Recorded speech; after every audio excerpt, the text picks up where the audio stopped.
আসসালামু আলাইকুম everyone, welcome to Moniza's daily life. আজকে আমি আপনাদের দেখাতে চলেছি মজাদার, সুস্বাদু এবং মুচমুচে বাঁধাকপির পাকোড়া। প্রথমে আমি বাঁধাকপিগুলো চিকন করে কেটে নিচ্ছি। লবণ পানিতে ভিজিয়ে রাখা বাঁধাকপিগুলো একটি পাত্রে নিয়ে ভালো মতো চটকিয়ে মথে নিচ্ছি। দিয়ে দিচ্ছি পেঁয়াজ কুচি এবং কুচি করে কেটে রাখা কাঁচামরিচ কুচি। এবার রসুন আদা পেস্ট দিয়ে দিচ্ছি সামান্য।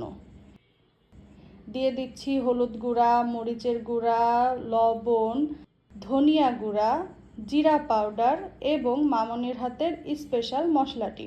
এটি আপনারা স্কিপ করে যেতে পারেন। এবার কুচি করে রাখা ধনিয়া পাতা দিয়ে ভালো মতো মাখিয়ে নিচ্ছি। এ পর্যায়ে দিয়ে দিচ্ছি মামনির হাতের স্পেশাল হোমমেড পাকোড়া মিক্স।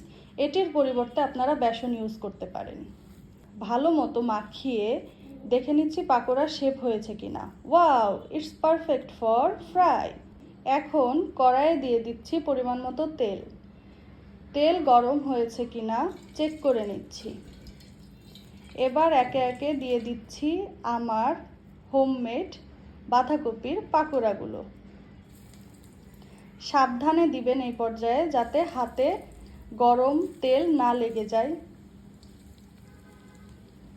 এবার খুব সুন্দরভাবে আলতো করে ভেজে নিচ্ছি পাকোড়াগুলো। এ পর্যায়ে গ্যাসের হিট কম রাখতে হবে, মিডিয়াম টু লো হিট দিতে হবে।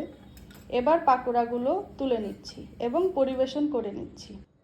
এবার আপনারাই দেখে নিন কি সুন্দর হয়েছে পাকোড়াগুলো। ভালো থাকবেন সবাই। আসসালামু আলাইকুম।